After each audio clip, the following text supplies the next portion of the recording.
Hello everyone, welcome to our channel The Focus Academy. My name is Vikramjeet and I have started the science series for class 10th and we were going through the chapter light. तो जैसा कि हमने previous video में light chapter start किया था और मैंने कुछ बेसिक टर्म्स आपको लाइट से रिलेटेड उस चैप्टर में बताई थी, तो उन चीजों को मैं थोड़ा सा आपको रिकॉल कर देता हूं एक बार। देखिए, हमने उस चैप्टर में ये पढ़ा था कि लाइट क्या होती है, कि व्हाट इज लाइट। ठीक है, लाइट क्या होती है, लाइट कौन कौन सा फिनोमिना नेचर में लाइट की वजह से होता है। इसके बाद हमने पढ़ा था कैरेक्टरिस्टिक्स ऑफ लाइट, कि लाइट की क्या क्या कैरेक्टरिस्टिक्स होती है, लाइट जो है वो किस टाइप की वेव है। जैसे हमने पढ़ा था लाइट स्ट्रेट लाइन में ट्रेवल करती है, स्पीड ऑफ लाइट क्या होती है, या अगर लाइट एक मीडियम से दूसरे मीडियम में जाती है तो लाइट की स्पीड पे क्या इफेक्ट पड़ता है, लाइट कौन कौन सा फिनोमिना करती है। देखिए, रिफ्लेक्शन, रिफ्रैक्शन, ये फिनोमिना लाइट जो है वो कर सकती है। और इसके अलावा हमने देखा था कि इस अर्थ के ऊपर स्टिल डेट ऐसी कोई चीज नहीं है जो लाइट से ज्यादा तेजी के साथ ट्रेवल कर सके। देन हमने रे ऑफ लाइट और उसके रिलेटेड जो भी कन्वर्जेंट, डाइवर्जेंट और पैरेलल बीम ऑफ लाइट पढ़ा था। ठीक है, इसके बाद हमने रिफ्लेक्शन ऑफ लाइट, आपको मैंने बताया था what is reflection of light, और उसके साथ साथ मैंने आपको टाइप्स ऑफ रिफ्लेक्शन बताई थी कि रिफ्लेक्शन दो तरह की होती है, अगर आपको याद है, एक रेगुलर बताया था और एक इररेगुलर बताया था। उसके बाद हमने लॉज ऑफ रिफ्लेक्शन नहीं पढ़े थे, तो आज हम यहां से स्टार्ट करेंगे। ठीक है, सबसे पहले हम बात करते हैं, हम लोगों ने पढ़ने हैं आज लॉज ऑफ रिफ्लेक्शन। ठीक है, तो चलिए देखिए, लॉज ऑफ रिफ्लेक्शन। पहले तो रिफ्लेक्शन अगर आपको याद है, रिफ्लेक्शन क्या होता है, the phenomena of bouncing back of light rays in the same medium. ठीक है, एक बार इसको एडजस्ट कर लेते हैं। हाँ, तो इन the same medium after reflecting from a surface. यानी क्या बताया था मैंने, रिफ्लेक्शन क्या होता है, जिसमें लाइट जो होता है अगर किसी पॉलिश्ड या स्मूथ सरफेस पे फॉल करता है तो उस पे फॉल करने के बाद लाइट जो होती है वो वापस सेम मीडियम में बाउंस कर जाती है, यानी वापस से उसी मीडियम में वापस आ जाती है। तो उस प्रोसेस को हम कहते हैं, उस फिनोमिना को हम कहते हैं रिफ्लेक्शन ऑफ लाइट। ठीक है, उसे हम क्या कहते हैं, रिफ्लेक्शन ऑफ लाइट। तो एक बार मैं आपको यहाँ पे इसकी आप देख सकते हो डायग्राम यहाँ पे बनी हुई है रिफ्लेक्शन ऑफ लाइट के लिए। ठीक है, तो देखिए यहां पे आप देख रहे हो, यहां पे ये हमारे पास एक सरफेस है। ठीक है, ये एक सरफेस आपको दिख रही है, दिस इज मिरर। ये क्या है, मिरर है। और आपको ये भी पता है कि मिरर बहुत ही पॉलिश्ड, हम कह सकते हैं वेल पॉलिश सरफेस होता है और जिसपे रिफ्लेक्शन का अमाउंट बहुत ज्यादा होता है। ठीक है, तो मिरर यहां पे हमने ले रखा है और यहां से एक रे ऑफ लाइट इस मिरर के ऊपर फॉल करती है। ठीक है, ये आप देख रहे हो, दिस इज इंसिडेंट रे। तो इंसिडेंट रे आ रही है, आपको दिख रही है, A O is an incident ray जो इस मिरर के ऊपर आके फॉल करती है। ठीक है, अब यहां पे फॉल करने के बाद ये रे यहां से रिफ्लेक्ट होके आपको देख रहे हो वापस जा रही है। ठीक है, और जिस मीडियम से वो आई है उसी मीडियम में वो वापस चलेगी, वो इस मिरर में से पास नहीं हो रही है। ठीक है, और जो रे वापस जाती है इस रे को कहा जाता है रिफ्लेक्टेड रे। ठीक है, इस रे को क्या कहा जाता है, रिफ्लेक्टेड रे। जो रे फॉल करेगी उस रे को कहा जाएगा इंसिडेंट रे, और जो रे वापस जाएगी उस रे को कहा जाएगा रिफ्लेक्टेड रे। ठीक है, अब हम क्या करेंगे, आप देख सकते हो, अब हम यहां पे जिस पॉइंट पे ये इंसिडेंट रे फॉल करी है, ठीक है, जिस पॉइंट पे इंसिडेंट रे फॉल करी है, इस पॉइंट के ऊपर हम एक नॉर्मल ड्रॉ कर देंगे। अब ये नॉर्मल क्या होता है, देखिए नॉर्मल कहते हैं परपेंडिकुलर को। ठीक है, यानी हम एक परपेंडिकुलर ड्रॉ कर रहे हैं एट दैट पॉइंट ओ जहां पे ये इंसिडेंट रे फॉल की थी। ठीक है, अब यहां पे इस डायग्राम में आपके पास देखिए कितनी चीजें आ गई, एक तो आपके पास आ गई इंसिडेंट रे, एक आपके पास आ गई रिफ्लेक्टेड रे, और एक चीज आपके पास क्या आ गई, नॉर्मल। ठीक है, तो ये तीन चीजें हमने यहाँ पे ड्रॉ कर ली हुई हैं। अब यहाँ पे ये रिफ्लेक्शन के जो लॉज होते हैं, ठीक है, जो लॉज ऑफ रिफ्लेक्शन होते हैं, देखिए क्या क्या लॉ होते हैं रिफ्लेक्शन के, मैं आपको बता देता हूं यहाँ पे एक बार। देखिए, पहला जो लॉ है वो कहता है the incident ray, the reflected ray and the normal. देखिए, नॉर्मल कोई रे नहीं होती, नॉर्मल कोई रे नहीं होती, रे आपके पास दो ही हैं, एक इंसिडेंट रे है और एक आपके पास रिफ्लेक्टेड रे है। ठीक है, तो incident ray, reflected ray and the normal, all lie in the same plane, यानी ये तीनों एक ही प्लेन पे लाई करते हैं। ठीक है, जैसे अगर मैंने इनको यहां पे ड्रॉ कर रखा है ना, तो ये दोनों एक 2 डायमेंशनल प्लेन पे हैं। ठीक है, ऐसा नहीं है ना कि इंसिडेंट रे यहां से यहां फॉल करी और रिफ्लेक्टेड रे यहां से बाहर आ गई, तब वो एक 3 डायमेंशनल हम कह सकते थे जो ये स्ट्रक्चर बन जाता 3 डायमेंशनल बन जाता, लेकिन ऐसा नहीं होता। इंसिडेंट रे, रिफ्लेक्टेड रे और जो हम नॉर्मल ड्रॉ करते हैं, ये तीनों एक ही प्लेन में लाई करते हैं। तो फर्स्ट लॉ हमें कहता है कि incident ray, reflected ray and the normal, all the 3 lie in the same plane. दूसरा जो लॉ है वो कहता है कि angle of incidence is equal to the angle of reflection, कि एंगल ऑफ इंसिडेंस किसके इक्वल होता है, वो एंगल ऑफ रिफ्लेक्शन के इक्वल होता है। यानी कि यहां पे ये जो आप देख रहे हो, दिस इज एंगल आई, यानी एंगल ऑफ इंसिडेंस, ये किसके इक्वल होगा, एंगल आर के इक्वल, यानी एंगल ऑफ रिफ्लेक्शन के इक्वल। ठीक है, so these are the 2 laws of reflection. तो आई होप कि ये दोनों आपको समझ में आ गए। ठीक है, तो बहुत ही आसान से ये लॉ थे। ठीक है, इसके बाद मैं आपको बताता हूं कि अब यहां पे जो टर्म्स यूज हुई हैं, ठीक है, इन टर्म्स के बारे में आपको थोड़ा थोड़ा बताता हूं। सबसे पहले अगर आपसे पूछ लिया जाए कि बताइए इंसिडेंट रे क्या होती है, ठीक है, इंसिडेंट रे क्या होती है, तो देखिए इंसिडेंट रे क्या है, वो रे ऑफ लाइट जो इस रिफ्लेक्टिंग सरफेस पे फॉल करती है। तो इसकी डेफिनेशन क्या बन जाएगी इंसिडेंट रे की, सिंपल सी डेफिनेशन आप लिखोगे, the ray of light which falls on the reflecting surface, यानी लाइट की वो रे जो इस रिफ्लेक्टिंग सरफेस के ऊपर फॉल करती है, उसको हम कहते हैं इंसिडेंट रे। अगर आपसे पूछ लेते हैं कि बताइए रिफ्लेक्टेड रे क्या होता है, तो आप कहोगे the ray of light which bounces back from the reflecting surface, यानी लाइट की वो रे जो वापस बाउंस कर जाएगी, ठीक है, इस रिफ्लेक्टिंग सरफेस के ऊपर स्ट्राइक करने के बाद, वो रे हो जाएगी रिफ्लेक्टिंग रे। तीसरा, अगर आपसे कोई कह दे कि बताइए ये पॉइंट ओ है, इस देखिए इस पॉइंट ओ को क्या कहते हैं, मैं यहां पर लिख देता हूं, इसको कहते हैं पॉइंट ऑफ इंसिडेंस। क्या कहते हैं, पॉइंट ऑफ इंसिडेंस। मैं एक बार बता देता हूं क्या होता है पॉइंट ऑफ इंसिडेंस। देखिए पॉइंट ऑफ इंसिडेंस क्या होता है, this is it is a point on the reflecting surface where incident ray falls, यानी ये इस रिफ्लेक्टिंग सरफेस के ऊपर एक ऐसा पॉइंट होता है जिस पॉइंट के ऊपर इंसिडेंट रे आकर फॉल करती है। ठीक है, the point on the reflecting surface where incident ray falls, ठीक, उसको कहेंगे पॉइंट ऑफ इंसिडेंस। फिर एंगल आई, एंगल आई क्या होता है, एंगल आई होता है आपका एंगल ऑफ इंसिडेंस, इसको क्या कहते हैं, एंगल ऑफ इंसिडेंस। ठीक है, और एंगल आर को क्या कहते हैं, एंगल ऑफ रिफ्लेक्शन। क्या कहते हैं, एंगल ऑफ रिफ्लेक्शन। ठीक है, तो एक आपका आ गया एंगल ऑफ इंसिडेंस और एक आपका आ गया एंगल ऑफ रिफ्लेक्शन। तो अगर आपसे पूछा जाए चलो बता दो what is angle of incidence, तो एंगल ऑफ इंसिडेंस क्या होता है, देखिए angle of incidence it is the angle made by the incident ray with the normal, यानी इंसिडेंट रे नॉर्मल के साथ जो एंगल बनाती है उसको कहा जाता है angle of incidence. So what is angle of reflection, angle made by reflected ray with the normal, यानी रिफ्लेक्टेड रे जो नॉर्मल के साथ एंगल बनाएगी उसको एंगल ऑफ रिफ्लेक्शन कहेंगे, और इंसिडेंट रे जो नॉर्मल के साथ एंगल बनाएगी उसको एंगल ऑफ इंसिडेंस कह देंगे। ठीक है, तो ये टर्म्स मैंने आपको सारी बता दी। ठीक है, जो भी इसके साथ रिलेटेड थी। नेक्स्ट देखिए मैंने यहाँ पे आगे लिख रखी डेफिनेशन, यहाँ पे आप देख सकते हो इंसिडेंट रे, मैंने यहाँ पे लिखा हुआ है कि क्या होता है इंसिडेंट रे। ठीक है, यहाँ पे सारा आप यहां से देख सकते हो इंसिडेंट रे क्या होता है। देखिए the ray of light that strikes on the reflecting surface is called the incident ray. यही मैंने आपको बताया कि जो रिफ्लेक्टिंग सरफेस के ऊपर रे फॉल करती है वो इंसिडेंट रे होती है। और अगर आपको पिछली फिगर याद है उसमें जो मैंने इस तरीके से फिगर ली थी, यहां से आपके पास ए ओ और इस तरीके से मैंने बनाया था बी, तो ए ओ जो थी और यहाँ पे हमने क्या बनाया था नॉर्मल, तो ए ओ क्या था आपका, ए ओ आपका था इंसिडेंट रे।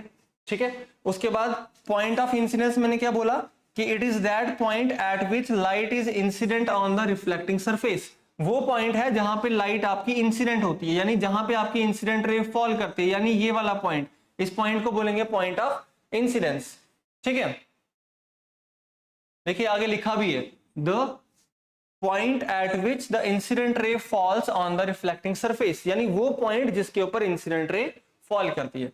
इसके बाद आप देख सकते हैं यहां पे नॉर्मल क्या होती है। देखिए नॉर्मल क्या होती है, the perpendicular drawn to the reflecting surface at the point of incidence, यानी पॉइंट ऑफ इंसिडेंस पे जो आप परपेंडिकुलर ड्रॉ करते हो उसी को कहा जाता है नॉर्मल। ठीक है, पॉइंट ऑफ इंसिडेंस पे जो आप परपेंडिकुलर ड्रॉ करते हो उस परपेंडिकुलर को क्या कहा जाता है, नॉर्मल। इसके बाद आप देख सकते हो रिफ्लेक्टेड रे क्या होती है, तो ये भी आपने देख लिया। रिफ्लेक्टेड रे क्या होती है, लाइट रे यानी ray of light which is turned back, यानी जो वापस मुड़ जाती है after reflection into the same medium, और किस में चले जाती है, वो सेम मीडियम में चले जाती है। ठीक है, ये आपका हो जाता है रिफ्लेक्टेड रे। उसके बाद ओबी क्या है आपकी, ओबी आपकी रिफ्लेक्टेड रे है, ये आप देख सकते हो ओबी इज रिफ्लेक्टेड रे। ठीक है, अगर आप चाहो तो स्क्रीनशॉट लेना चाहते हो ले सकते हो। ठीक है, तो इसके बाद नेक्स्ट हमारे पास क्या आता है, देखिए एंगल ऑफ इंसिडेंस भी मैं आपको बता चुका हूं, angle between the incident ray and the normal. ठीक है, और एंगल ऑफ रिफ्लेक्शन भी मैं आपको बता चुका हूं, angle between the reflected ray and the normal. ठीक है, तो ये आई होप आपको ये समझ में आ गया यहां तक। अच्छा, उसके बाद हमने ये तो ऑलरेडी हमने पढ़ लिया था। ठीक है, ये ऑलरेडी हम पढ़ चुके हैं अगर आपको याद है। ठीक है, ये रेगुलर रिफ्लेक्शन और इरेगुलर रिफ्लेक्शन ऑलरेडी हमने ये पढ़ा था पिछली वीडियो में। हाँ, एक चीज मैं आपको यहाँ पे बता देता हूँ, एक कंसेप्ट यहाँ पे बता देता हूँ कि रेगुलर रिफ्लेक्शन हमने पढ़ी थी कि इसमें जो रेज हैं वो पहले भी पैरेलल होती हैं और बाद में भी पैरेलल ही रहती हैं। ठीक है, और इरेगुलर में हमने क्या पढ़ा था, इरेगुलर में हमने पढ़ा था कि पहले तो वो पैरेलल है लेकिन रिफ्लेक्ट होने के बाद वो फिर पैरेलल नहीं रहती। तो उसका रीजन क्या है, देखो मैं रीजन यहाँ पे बता देता हूँ। जैसे अभी अभी आपने पढ़े लॉज ऑफ रिफ्लेक्शन कि angle I will be equal to angle R. ठीक है, तो यहाँ पे अगर आप देखो ना, रेगुलर की बात करो, ये रे सरफेस स्मूथ था, यहाँ पे फॉल करती है ये रे, तो इस पॉइंट से ये रिफ्लेक्ट होके वापस जाती है। और यहाँ पे आप अगर नॉर्मल ड्रा करते हो, angle I is equal to angle R, तो ये लॉ ऑफ रिफ्लेक्शन को फॉलो करने की वजह से ऐसा हो रहा है। सॉरी, लेकिन यहाँ पे अगर आप देखो, यहाँ पे सरफेस अनइवन है, यहाँ पे कभी रिफ्लेक्शन ऐसी सरफेस पे हो रही है, कभी रिफ्लेक्शन ऐसी सरफेस पे चल रही है, कभी थोड़ी सी ऐसे है सरफेस, कभी ऐसे सरफेस है। तो यहाँ पे सरफेस के अकॉर्डिंग रिफ्लेक्शन होगी ना। अगर यहां से ये रे जाती है, अगर स्मूथ सरफेस होता तो वैसे जाती, बट ये यहाँ पे फॉल कर रही है तो ये अलग एंगल से रिफ्लेक्शन जा रही है, क्योंकि यहाँ पे नॉर्मल सीधा ड्रॉ नहीं होगा, यहाँ पे नॉर्मल कुछ, एक सेकेंड, यहाँ पे नॉर्मल थोड़ा सा आप कह सकते हो टिल्टेड होगा इस तरीके से। ठीक है, यहाँ पे एंगल आई और एंगल आर ऐसे बनेंगे। यहाँ पे अगर सरफेस ऐसे है तो देखो ये रे अगर जाती है तो ये ऐसे इस तरीके से रिफ्लेक्ट होगी, क्योंकि यहाँ पे नॉर्मल कुछ ऐसे बनेगा। तो ये जो लॉ ऑफ रिफ्लेक्शन है ना, इसी लॉ ऑफ रिफ्लेक्शन को फॉलो करने के लिए ऐसा होता है कि स्मूथ सरफेसेस पे रेगुलर रिफ्लेक्शंस होती हैं और रफ सरफेसेस पे इरेगुलर रिफ्लेक्शंस देखने को मिलती हैं। ठीक है, इसके बाद हम नेक्स्ट चलते हैं, हमारे पास हम देखेंगे कि रियल इमेज क्या होती है और वर्चुअल इमेज क्या होती है। ठीक है, तो देखिए सबसे पहले बात करते हैं रियल इमेज की कि व्हाट इज रियल इमेज। देखो नाम, अगर आप इसका नाम देख रहे हो ना, नाम में लिखा हुआ है रियल। रियल का मतलब होता है जो चीज एक्चुअल में एग्जिस्ट कर रही हो उसको हम रियल कहते हैं। ठीक है, वर्चुअल का मतलब क्या होता है, वर्चुअल का मतलब होता है जो एक्चुअल में एग्जिस्ट नहीं कर रहा उसको हम वर्चुअल बोलते हैं। जैसे अभी आप देख रहे हो, लास्ट टाइम अभी 2-3 साल आप लोग क्लासरूम में तो थे नहीं, आप लोग घर से क्लासेस ले रहे थे, तो उनको क्या कहा जाएगा, वर्चुअल क्लासेस, क्योंकि टीचर तो एक्चुअल में आपके सामने नहीं है। अभी आप अगर मेरी वीडियो देख रहे हो तो इट्स ऑल्सो वर्चुअल क्लास, क्योंकि आप लोग मेरे को सामने तो देख नहीं रहे, है ना। लेकिन चलो आगे देखो, रियल इमेज ऐसी इमेज होती है, ठीक है, जहां पे दो या उससे ज्यादा रेज एक्चुअल में क्या करती हैं, मीट करती हैं, यानी मिलती हैं आपस में, एक दूसरे को इंटरसेक्ट करती हैं। ठीक है, लेकिन वर्चुअल में क्या होता है, ये कब बनती है, व्हेन लाइट रेज, ओके एक मिनट, यहां पे ये थोड़ा गलत हो गया है, इसको आप करेक्ट कर लीजिएगा। Image is a point where at least 2 light rays actually meet, यहां पे आएगा formed when light rays does not meet actually, ठीक है। यहां पे ये एक्चुअल में मीट नहीं करती हैं, इसको आप करेक्ट कर लीजिएगा एक बार, ठीक है। उसके बाद रियल इमेज की बात करें, the image is generally inverted, यानी रियल इमेज हमेशा जब भी बनेगी ना तो ये इन्वर्टेड यानी उल्टी बनेगी, ठीक है। रियल इमेज कब कैसी बनती है, हमेशा उल्टी इमेज बनती है, ठीक है। और वर्चुअल जो इमेज होती है जनरली क्या होती है, इट इज इरेक्ट, ये जनरली क्या होती है, इरेक्ट यानी सीधी इमेज बनती है, ठीक है। रियल इमेज हमेशा उल्टी बनेगी और वर्चुअल इमेज हमेशा सीधी बनती है, ठीक। उसके बाद यहां पे जो ये इमेजेस होती है ना, इनको हम स्क्रीन के ऊपर ऑब्टेन कर सकते हैं, ठीक है। इनको हम स्क्रीन के ऊपर ऑब्टेन कर सकते हैं, लेकिन वर्चुअल इमेजेस जो है they can not be obtained on screen, they can not be obtained on screen. जैसे आप फोन के ऊपर कोई पिक्चर देखते हो, कोई फोटो देखते हो ना, तो वो रियल इमेज है, क्यों, क्योंकि वो फोन की स्क्रीन पे है, ठीक है। लेकिन अगर आप मिरर के अंदर अपना फेस देख रहे हो, ठीक है, अपने आप को देख रहे हो, तो वो रियल इमेज नहीं है, क्योंकि वो इमेज मिरर के बिहाइंड बन रही है, ना कि मिरर की सरफेस पे, ठीक है। तो रियल इमेजेस सरफेस पे बनती हैं, वर्चुअल इमेजेस सरफेस पे नहीं बनती, वो बिहाइंड द सरफेस ही ज्यादातर बनती हैं। देखो, the image is in front of the mirror and behind the lens, ठीक है। तो ये आगे आपको ज्यादा क्लियर हो जाएगा जब हम लेंसेज और मिरर्स के बारे में पढ़ेंगे, कि जो रियल इमेज होती है वो हमेशा, अगर मिरर में इमेज बन रही है तो हमेशा मिरर के सामने बनेगी, और अगर आपके पास लेंस है तो हमेशा लेंस के बिहाइंड बनती है, ठीक है। जबकि यहाँ पे इमेज अगर मिरर है तो हमेशा उसके बिहाइंड बनती है। जैसे आप प्लेन मिरर की बात कर लो जो हमारे घर पे होते हैं, तो उसके बिहाइंड इमेज बनती है, वो वर्चुअल इमेज होती है। और अगर लेंस है तो लेंस के हमेशा वो फ्रंट में बनती है, ठीक है। ये चीजें ध्यान रखना, आगे यूज होने वाली है। एग्जाम्पल आप देख सकते हो, image formed on cinema screen and formed by concave mirror and convex lens, यानी सिनेमा स्क्रीन के ऊपर जितनी इमेजेस होती हैं वो सारी इमेजेस रियल होती हैं। उसके बाद कनकेव मिरर जितनी भी इमेजेस बनाता है वो सारी इमेजेस, सारी नहीं कहूंगा लेकिन मैक्सिमम जो इमेजेस बनाता है वो रियल होती हैं। एक ही केस होता है उसमें जिसमें वो वर्चुअल बनाता है, वो जब हम इमेज फॉर्मेशंस वगैरह पढ़ेंगे तो वहां पे वो आपको क्लियर हो जाएगा, ठीक है। उसके बाद कन्वेक्स लेंस में भी ऐसा ही है, कन्वेक्स लेंस भी ऑलमोस्ट जो इमेजेस बनाता है वो सारी रियल और इन्वर्टेड होती हैं, और एक केस ऐसा होता है जिसमें वो वर्चुअल और इरेक्ट बनाता है। यहां पे अगर आप बात करो image formed by plane mirror, तो प्लेन मिरर जितनी भी इमेजेस बनाते हैं वो होती हैं वर्चुअल और इरेक्ट, ठीक है। उसके बाद कन्वेक्स मिरर जो इमेजेस बनाते हैं वो भी वर्चुअल और इरेक्ट होती हैं, या कनकेव लेंस जो इमेजेस बनाते हैं वो भी क्या होती हैं, वर्चुअल और इरेक्ट, ठीक है। So this is the difference between real and virtual image. इस फर्स्ट लाइन को ध्यान रखना, यहां पे एक्चुअली रेज मीट करती हैं, ठीक है। यहां पे एक्चुअली मीट नहीं करती हैं, ये यहां पे मिसप्रिंट हो गया, थोड़ा सा टाइपिंग एरर है, ठीक है। यहां पे एक्चुअल में मीट नहीं करती हैं, इस केस में वो एक्चुअल में मीट करती हैं, ठीक है। क्लियर होगी बात, ओके। इसके बाद नेक्स्ट हम चलते हैं, हम देखते हैं image formed by plane mirror, ठीक है। Image formed by plane mirror, plane mirror कैसी इमेज बनाता है हम ये देखेंगे, ठीक है। हम देखते हैं प्लेन मिरर कैसी इमेज बनाता है। तो देखो, अभी अभी मैंने आपको बताया था कि प्लेन मिरर बनाता है वर्चुअल इमेज, कैसी, वर्चुअल। वर्चुअल का मतलब ही क्या होता है, इमेजिनरी। मैं आपको अभी बताया था वर्चुअल का मतलब होता है इमेजिनरी, ठीक है।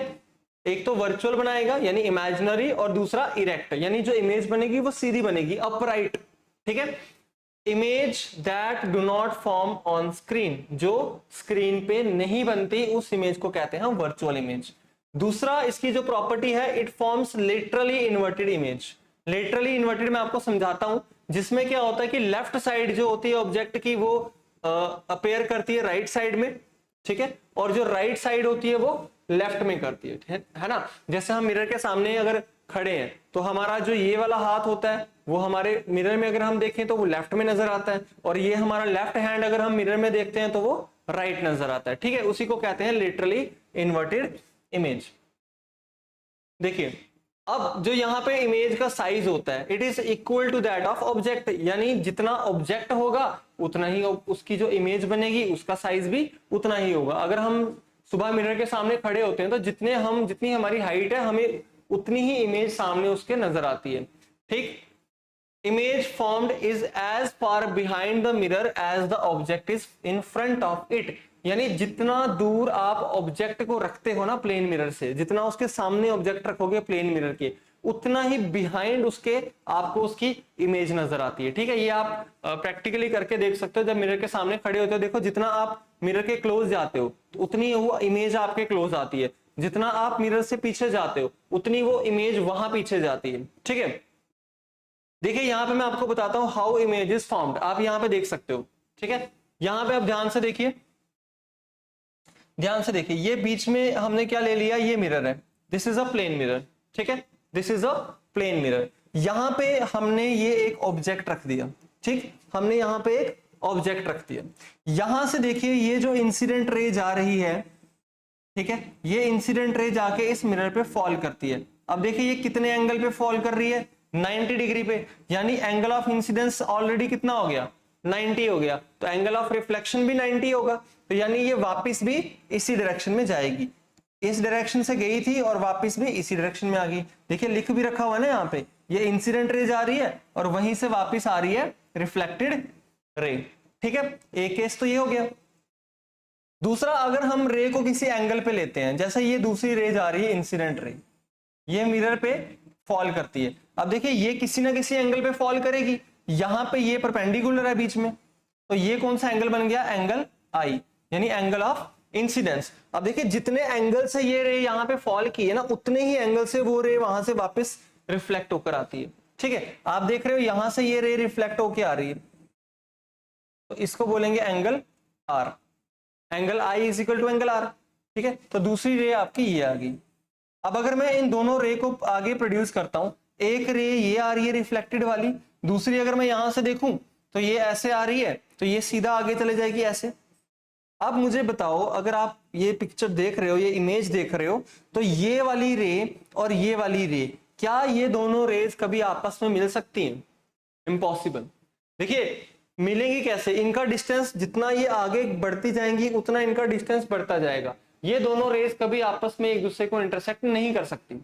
ठीक है, they will never intersect each other. तो यानी उस तरफ तो इमेज फॉर्मेशन पॉसिबल ही नहीं है।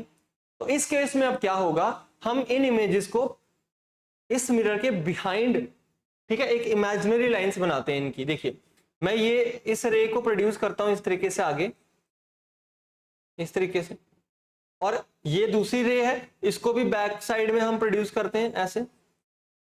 तो अगर आप देखो ये इस पॉइंट पे आके एक दूसरे को इंटरसेक्ट करती हैं, बट ये इमेजिनरी पॉइंट है, ये एक इमेजिनरी पॉइंट है।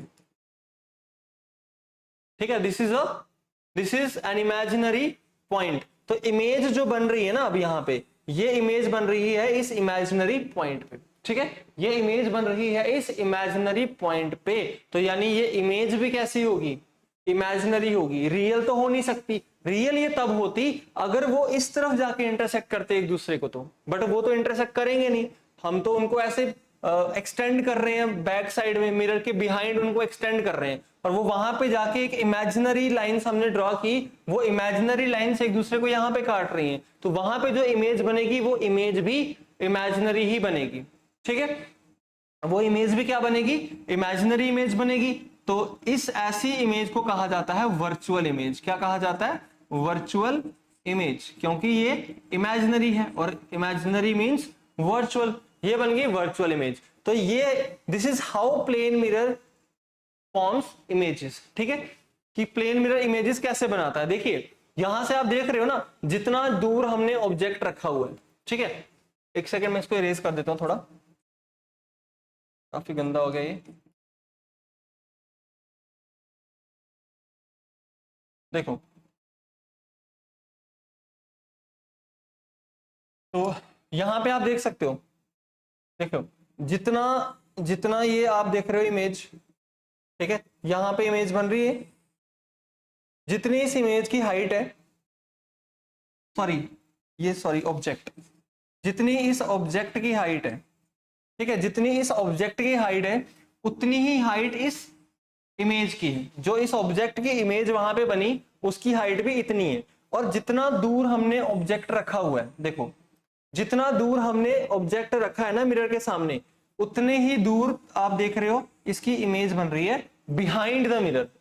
ठीक है, ऑब्जेक्ट हमने रखा है in front of the mirror और इमेज है बिहाइंड द मिरर। अगर आप देखो यहां पे ये वाली जो साइड है ना इसकी मिरर की, ये पॉलिश्ड साइड है। ठीक है, this is the polished side, यानी इस सरफेस पे रिफ्लेक्शन नहीं होगा, रिफ्लेक्शन तो इसी सरफेस पे होगा। ठीक है, तो आई होप ये आपको क्लियर हो गया कि प्लेन मिरर इमेजेस कैसे बनाता है और क्या कैरेक्टरिस्टिक्स है, मैंने आपको बता दिया। पहली कैरेक्टरिस्टिक, इसकी इमेज जो बनती है वो इमेजिनरी यानी वर्चुअल होती है, इरेक्ट होती है। ठीक है, और दूसरा लेटरली इन्वर्टेड होती है। लेटरली इन्वर्टेड देखो इस तरीके से आप कह सकते हो, अगर ये बीच में मिरर लगा दिया, ठीक है, आपने यहाँ पे मान लो कोई अल्फाबेट लिख लिया, मान लो ये बी है, ठीक है, दिस इज बी, इसकी जो इमेज बनेगी ना वो इस टाइप से बनेगी, इस तरीके से। ठीक है, ऐसी इमेज बनेगी। ठीक, मतलब लिटरली इन्वर्टेड। इन्वर्टेड का मतलब क्या होता है? इन्वर्टेड का मतलब ये आपका ये वाला जो केस है ना, दिस इज लिटरली इन्वर्टेड। ये कैसा केस है? Literally inverted. अगर ऐसा होता जैसे मान लो ये P मैंने ड्रॉ कर दिया, दिस इज P, अगर ये ऐसे बन जाता, ठीक है, इस तरीके से, तो इसको हम क्या बोलते? इस केस को हम बोलते हैं इन्वर्टेड, इस केस को बोलते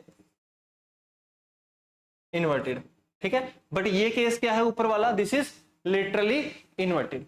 ठीक है, लिटरली इन्वर्टेड में क्या होता है? लेफ्ट साइड चली जाती है राइट साइड में, राइट साइड चली जाती है लेफ्ट साइड में। ठीक है, और दूसरा मैंने बोला साइज ऑफ इमेज क्या होगा? Size of image is equal to the object, जो आपने यहां पे देख ही लिया, और जितना दूर हम ऑब्जेक्ट रखते हैं उतनी ही बिहाइंड उसकी इमेज बनती है। ठीक है, ओके, चलिए देखिए इसकी एक एप्लीकेशन बता देता हूं मैं आपको। ठीक है, इसकी एक एप्लीकेशन बता देता हूं। ओके, तो देखिए यहां पे ये आपको दिख रहा है, ये एम्बुलेंस लिखा हुआ है। ठीक है, ठीक, ये दिख रहा है, ये एम्बुलेंस लिखा हुआ है।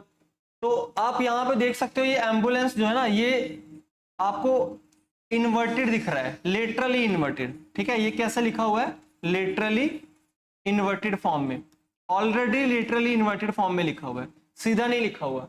तो इसका एक रीजन होता है। रीजन क्या है?